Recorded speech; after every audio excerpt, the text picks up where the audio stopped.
All right, so today we are leaving the shop and we are going to work on a backyard improvement project. The thing is though, part of it's already done. So a while back there was one day where you may have seen a dump truck going past the garage, and that was for this. The thing is, we had to hire some people to do the first part of it, which we'll get to in a second. But the idea is to generally do a backyard makeover. So we moved here about 3 years ago, and when we moved in, we had the living room, and then there was a porch off of that. Then there's a backyard with the pool in it. And the thing is, so the pool was old. It had like brown coping all around it and like this weird maroon and green tile on it. We never really liked that. And then there was this big wall all around the property, which you can see back here. It was orange. We've since lime washed that white. So that's already been done. We did that a few months ago. And that was in anticipation of what has now been done to the pool. So a big part of the backyard is the pool because the backyard is kind of small. And so we wanted to, one, fix the weird brown and maroon coloring on the pool, but also kind of transform the backyard area because it was little spots of grass. It wasn't really that usable. So we had a pool company come in and they redid the pool recently. They just finished like a week ago. So we now have more pool deck for sure. The pool has been redone, has been replastered. We have new coping, new tile. There's now a tanning ledge, as you can see, but there's still more to do. The next part of the backyard / pool project is the hot tub. So we wanted a built-in hot tub when we had the pool like remodeled or whatever, and they're like, oh, we can't do that because if you cut into the pool, then you have to rip out the pool, put in a whole new one. They're like, we'll see what we can do. We wound up with a tanning ledge, which is basically a shallow hot tub. So I don't know exactly how that worked out, but this is what we wound up with. But the idea is we're gonna move the hot tub over here, build a cabana sort of thing over it, like a roof over it. That way when it's raining, you can still come out and use the hot tub. But the first part of doing all that is the concrete. So you can see concrete over here, new, does not match the old concrete, which has been painted. And so we're going to fix that. There's a lot of different ways to do concrete, stain concrete, and I've had some experience and/or issues with that. So we did a solid concrete stain at our old house. We liked the way that turned out. It did hold up pretty good for the time that we lived there anyway. So that's the idea today, because we do already have a concrete stained or painted surface here. So the idea is we're going to prep the new concrete, we're going to prep the old concrete, and we're going to make it all one cohesive color. And that should start tying things together pretty well. Once we have the color down, then we can move the hot tub over here. And one of the reasons we're doing all this myself, is the cabana. The pool company did quote us to move the hot tub and put a cabana over it. And they had a pretty cool one designed. I'll show it to you here. So this was it right here. They're gonna move the hot tub off the end. They're gonna do this cabana thing over it. Notice it just was only like a wall, and so it didn't have like 4 posts. So that was kind of cool. But to do that, they wanted $17,000. And so I can build a cabana and move my own hot tub for way less than $17,000. And so that's why we're doing this ourselves today. And that was just like the basic structure. There was no power, no lights, no nothing. So we're gonna be making a fancy cabana with lights and speakers and I don't know what else, we'll see. But the first step, as I said, is the concrete. So we got some stuff for that today. And now there are different ways to like prep and prime your concrete. I'm sure somebody's gonna tell me I'm doing it the wrong way, but this is the way I've done it before. This is the way it's worked for me. So we're gonna start by pressure washing everything. Then for the new concrete, we're gonna do a concrete etcher. This doesn't work on the old concrete because it already has a concrete stain on it. Then we're going to use a masonry primer. We're gonna do this all over. And then we've got the concrete stain itself. The color we're going with is called Spanish Parador. It's kind of like a taupey gray color. And we also have, since it's a pool deck, right? We have this anti-skid additive to add into that. So 1 bag of this per gallon of concrete stain. And that makes it so you don't slip whenever you're running around your pool like your kids inevitably will. So I am going to go find the pressure washer, get started cleaning, and then we will paint.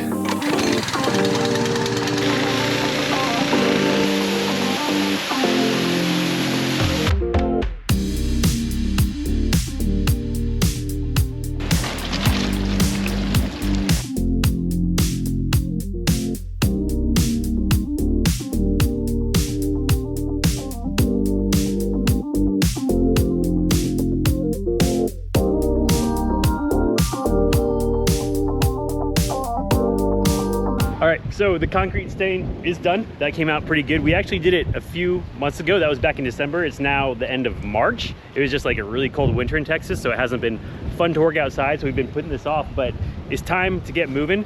It's technically spring now, and I'm told by the foreman, wherever she is, that's when things grow. So the next part we need to get to is the garden.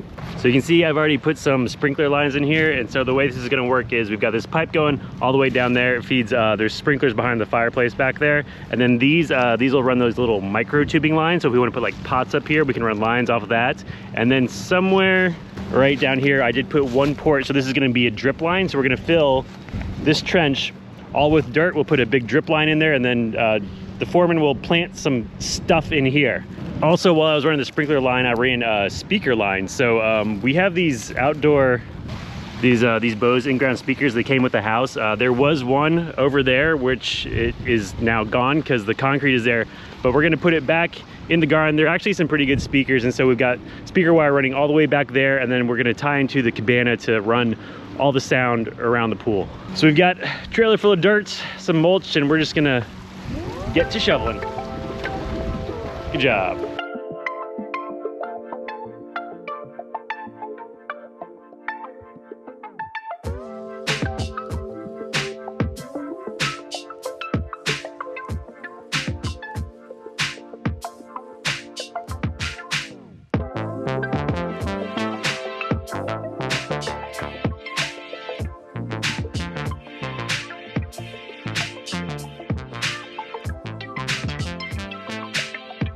I think we're gonna have to title this video the year-long backyard remodel or something like that, because it's now September and cabana still isn't done yet. But we're working on that today. So I am draining the hot tub right now. The next part of the equation is to move the hot tub from here to there. We could do it after the cabana is built, except that we'd have to turn it on its side. It's a lot harder to move a hot tub on its side, although we've done that before. But moving a hot tub really isn't too hard. It's easier than you think. What you do is you drain it first, and then you get yourself some pipe. So we're gonna put the hot tub on the pipes, roll it from there to there, and then I do have the metal for the cabana all sitting on a trailer. It's been sitting there for like 2 months. We've just been busy all summer long, but now it's a little bit cooler and it's time to start building. It wasn't going fast enough or draining fast enough, so she volunteered to get a bucket. She just dumped the bucket on herself. Now she's all wet. Oh, it's wet.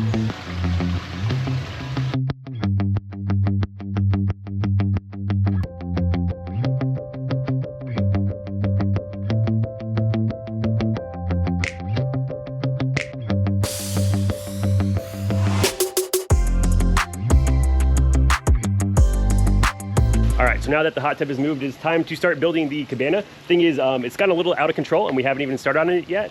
So originally it was supposed to be one cabana over the hot tub, and that has now evolved into one giant 2-part cabana over all of this right here. So we've decided, I mean, you can see like the daybed, it just rained last night. It's got stuff all over it. So we're gonna build a cabana over this and that, and then connect them together, making one giant cabana.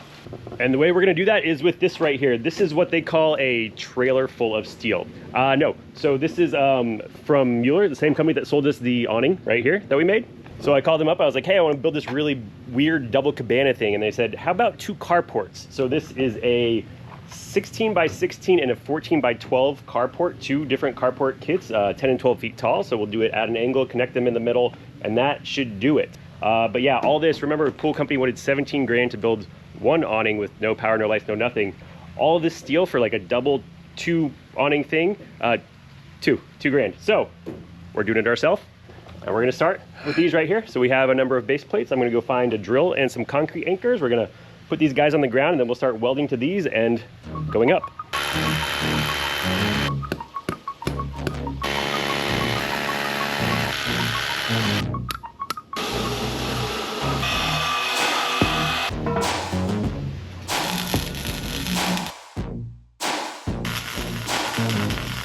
And there you have a series of monoliths. So yeah, the poles went up not too bad, or at least we're about to find out. So these poles, you can see, are staggered at all sorts of different angles, not angles, but spots.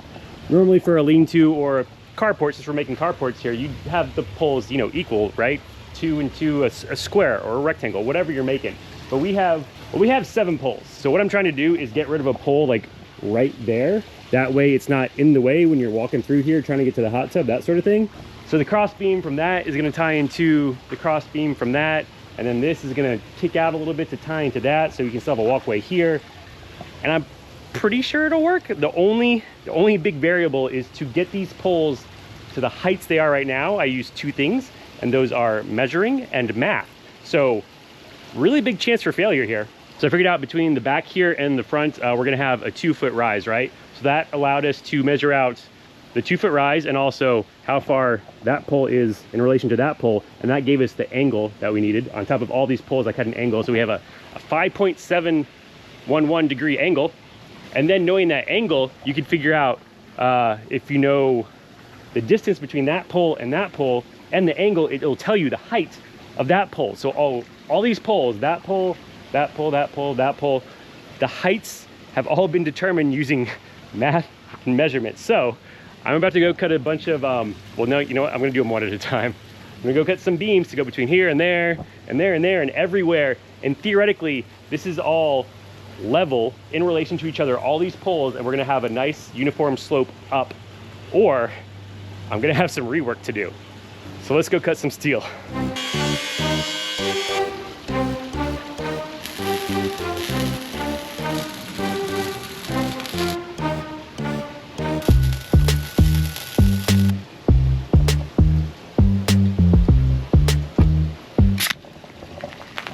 Well, it was just a matter of time, right?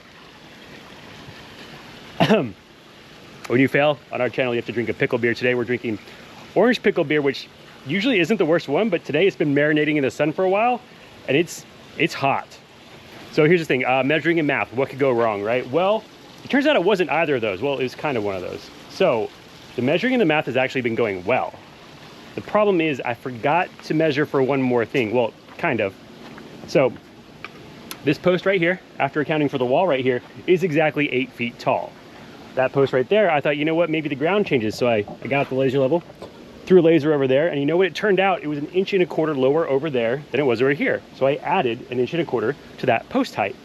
All good. Now it's exactly 8 feet in relation to this post. And then I stopped doing that. I just cut every other single post exactly what math told me to, and did not account for the fact that we're dealing with a pool deck. And you know what pool decks are not? Pool decks are not flat. They're graded and sloped, so water runs off of them and into drains and wherever. So all my perfectly measured and angled posts, well, not all of them, that one in particular is the wrong height.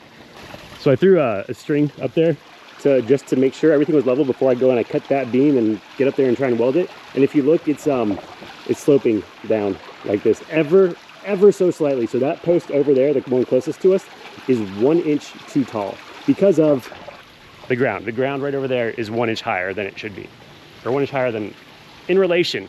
The other post, this one is actually dead on. That one's 1/4 inch too short. That one's dead on, and that one is 1/2 inch too tall, but we're gonna let that one slide. So this one though, the 1 inch tall boy, here's the thing, 1 inch from there to there, it's like 14 feet. Like, most people probably aren't gonna notice it. I'm gonna notice it.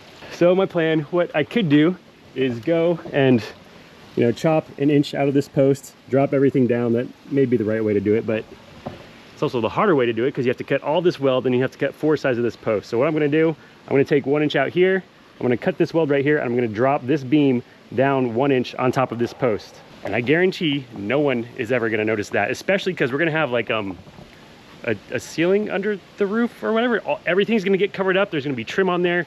Literally no one will ever see it, but we'll have our beam be 1 inch down where it's supposed to be. Did I lose my pickle beer? Right after, finish this here, pickle beer shame. And then get up on a ladder and use a grinder in midair. So how did he die? Oh, well, it turns out he was 9.5 feet in the air drinking a pickle beer and using a grinder. Oh, I get it, that makes sense now.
there you have a structure. So yeah, this thing went up pretty quick, pretty easy. It took about a week to get everything up there. So we've got the crossbars here every 5 feet.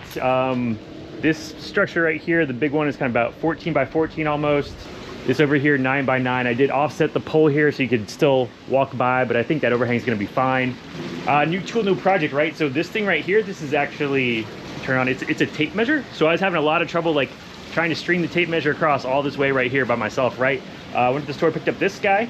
So it's got a, I don't know if you can see that laser over there, but it tells you how far it is. You press the button, records it. We know that's 8, 10, and 9/16, and it's been pretty accurate. So I cut all these beams using this thing, kind of a lifesaver. Oh, and on the ends here, Mueller does sell like foam inserts that go in there, but the guy was like, hey, you're building a carport, right? You don't need those. I was like, oh yeah, I don't need those. And then I remembered, oh, we're making like an enclosed ceiling. I do need those. So I just went, got some spray foam, put it up in there. Should work just as well as the actual foam inserts. But yeah, it is now January 2026 though, so this is longer than a year backyard remodel. Some of the delay was, you know, Thanksgiving, Christmas, that sort of stuff, but also just figuring out what we're gonna do. I think I have that nailed down now though.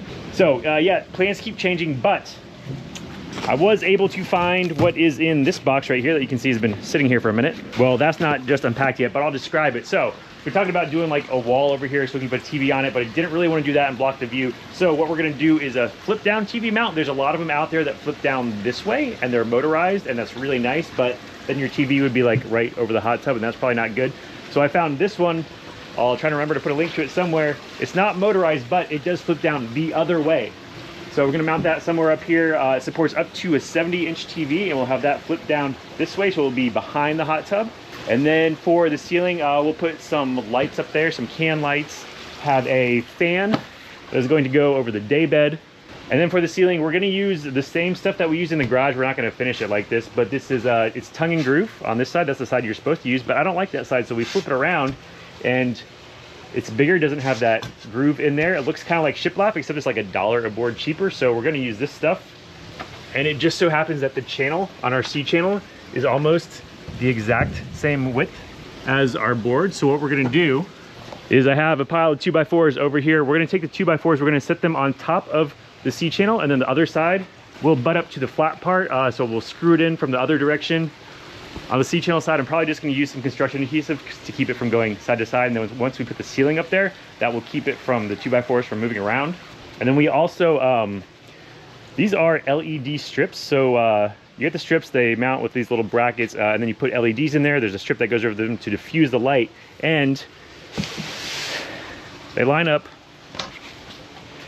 quite nicely with our tongue and groove, not shiplap. So I'll have to space it off the 2x4s a little bit, but I think what I'm gonna do is for some accent lighting on every beam. So like here, there, and in the back, we'll do one big long strip of LED lights. So we'll have the accent lighting we can turn on, we'll have the can lights we can turn on, speakers are gonna go up there, we'll have the fan. So my goal for today is to start chopping up these 2x4s, get those up there. We'll do them every 16 inches, just like you would a ceiling. And then we'll start wiring stuff, get the TV mount up there, and hopefully get this thing finished this year.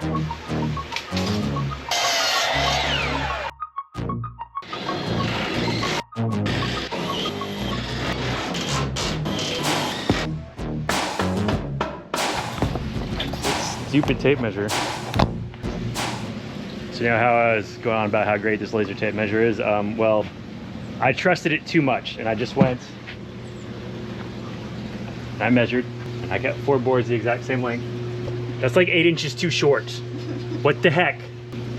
So I think Bosch needs a pickle beer, because they failed to make a tape measure that measures accurately every single time, and or I failed to verify.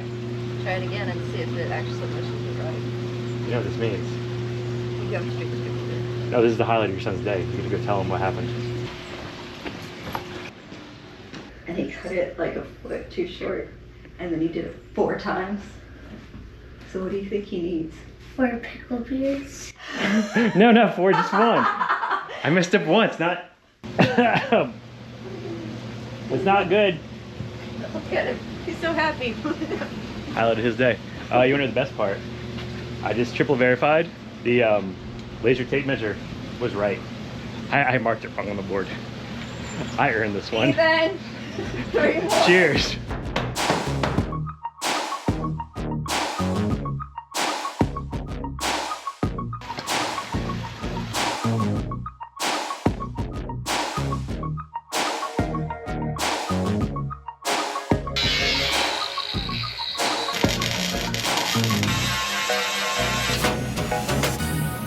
So 2x4s are up, as you can see. So on the ends where it's flat, they are screwed in. On the other side, on the ends where we got C-channel, it is just resting on the C-channel with a bunch of glue. So we're using PL Premium. Working on the camper, should work good on this. Also got the LED strips up. So I just ran some like trim across here to space it down, and then they have these little metal clips that screw in, and then you just pop the LED channel into there, and then we'll put the LEDs in later. Next order of business, we've got this guy over here to help today because on a probably prior video, we joked that he was a Volkswagen engineer. Can't talk today. Turns out he's not. He's actually an electrical engineer though, so that's why he's here, to make sure we do all the wiring correctly. So yeah, we got to wire up the TV, we got to do outlets, we got to do switches. Turns out it's a really good thing we invited him over. I'm just flying by the seat of my pants here, and so we got this 240 wire coming through that box down there. I was just gonna put like another breaker box to power all that stuff I just mentioned. Turns out this guy, he's like, hey, don't you have a breaker box right here, and we can just go zoop like that instead of like all the way over and then all the way up. So yeah, we got some circuits left in here. We're gonna run one or more circuits off to do lights, fan, LEDs, extra outlets, TV.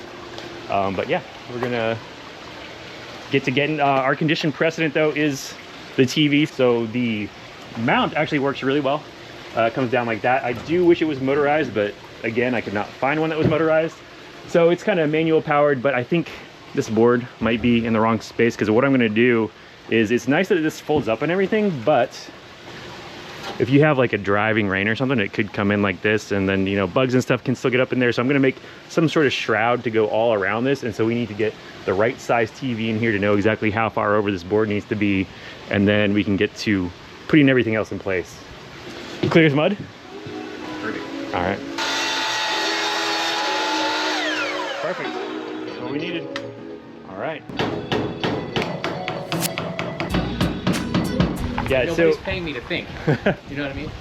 So we're rethinking things again. Super glad the electrical engineer came over today. So my plan was, I'm gonna have a fan switch right here because the fan is gonna be up there, right?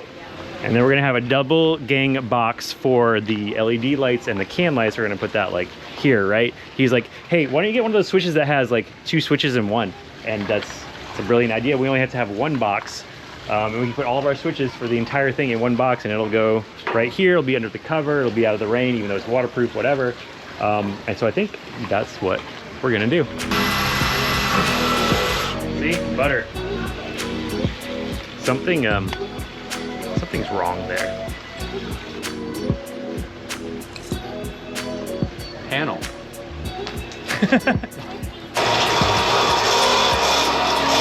Need bigger.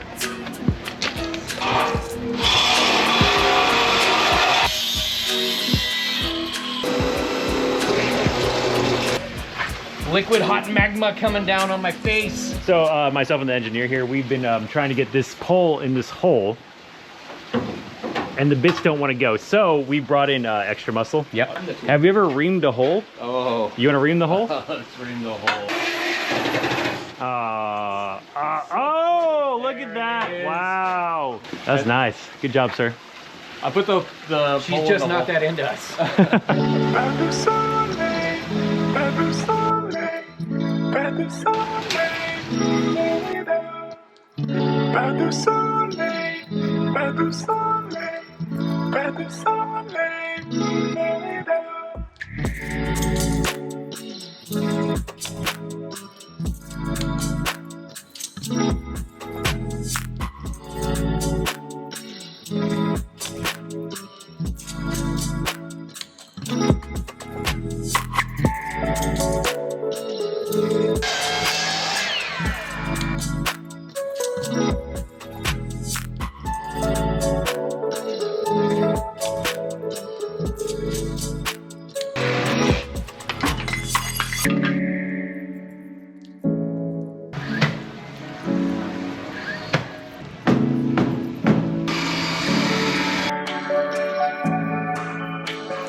There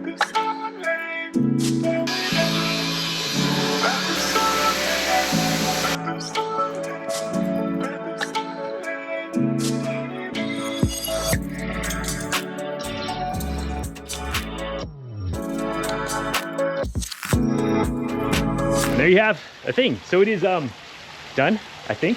Finally, after all this time, I finally got to a point where I was explaining everything along the way. I'm like, you know what? I'm just gonna finish it. We'll explain everything later. So now I've completely forgotten what I've done. So I'll try to remember what I did.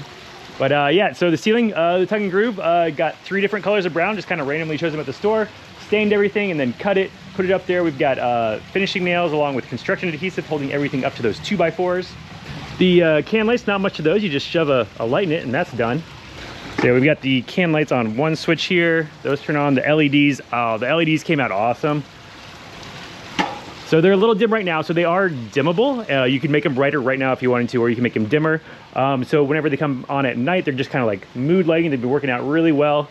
And they're not too hard to do, so I think I showed you the tracks before. So yeah, we got our track that's set up there in the ceiling with those clips. Then you just take some strip LEDs, and you just kind of stick them in there. Then on each end, you'll have a connector that can go to a wire, and the wire will run to your next strip of LEDs, and you go from that to the next one, and so on. And then when you're all done, it has this silicone gasket thing, and you put that in your track like so, and that diffuses the light really nicely. There is a big difference between just exposed LEDs like this and with the light diffused. It looks way better with the diffuser on it. So those came out great. The fan is just, it's the same fan we have over there. So if we want to, it has remote control. We could hook all 3 of them together, or they are Alexa enabled, so you can tell your favorite friend to turn on your fan for you. So the TV and the speakers, yes. So we start our TV journey over here at this TV. So this TV is run off of an Amazon Fire Stick. So back here we have our Fire Stick that goes to an HDMI splitter. It splits it into one HDMI cable that goes into this TV. And then the other HDMI cable is a 75-foot long HDMI cable that goes down underneath the porch, into that column right there, up through, across the ceiling, down over there. If that cable ever goes bad, we're gonna have a problem. But it splits the signal so you can see what's on, well, what's coming out of the Fire Stick on both TVs at the same time.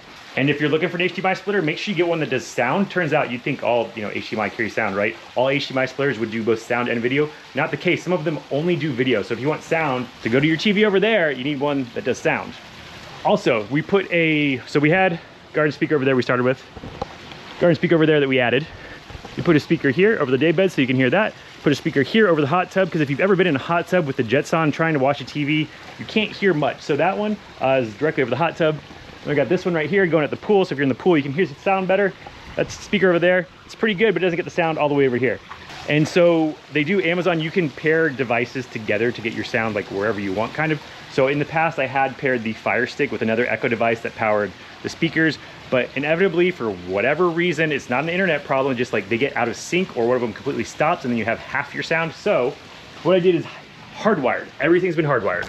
So it all runs off of this receiver right here. So this is a 6-channel receiver. It has independent volume control for each speaker. So if you want to turn the pool one up, the hot tub one down, or vice versa, you can come in here and do that. But that should alleviate all of our sync issues.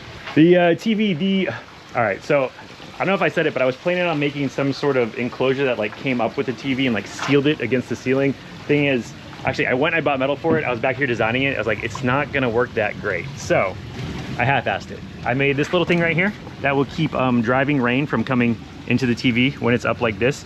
It's pretty well protected, but wind can still like lift water and it can get in here. So I just bought like a cheap $30 TV cover off of Amazon. Should be here later today. And then we'll be able to cover up the TV when it's like stowed in the up position and not have to worry about water getting on it. Is that it? No, that's not it. There's more to do. So like these string lights here, I'm gonna build a mount off this side over here, and then we will string the lights in between there and there. But that's like, I'm tired of it. I've been working on this thing for over a year. I'm tired of it. Also the color on the patio, you'll see over there where the hot tub was, has not been done yet. And that's because we decided we don't like it. So this kind of taupe color here worked well at our last house. Don't think it's really working well here. So last thing we're gonna do, I'm not gonna waste your time, but we're gonna change it right now. Actually, we can just watch her do it. Are you done yet? Yeah, no.